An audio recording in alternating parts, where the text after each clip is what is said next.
HTML with an image tag is a great start.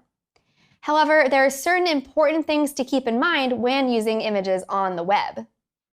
Firstly, don't use images that are not yours.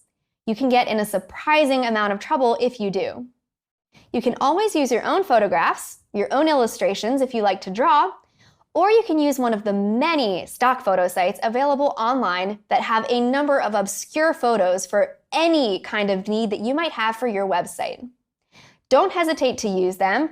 Some of them are paid, some of them are free, but I promise they'll have good photos adapted to your needs. Secondly, images on the web exist in a number of different formats. The four most common are JPEGs, GIFs, PNGs, and SVGs. The JPEG file format is great for photos with a lot of colors, like a photo of a landscape or a sailboat.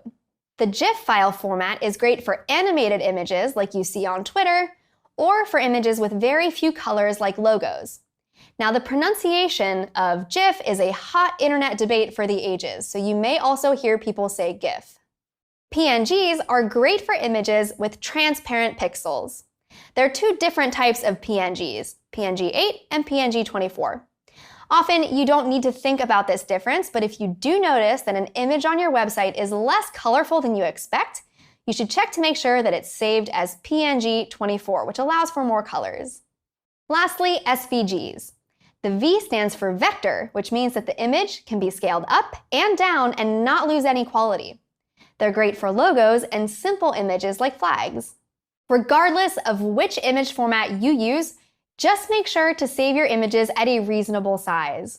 Nothing kills a web browsing experience like waiting 5 minutes for a page to load just because the images are so huge. It can really slow down your websites.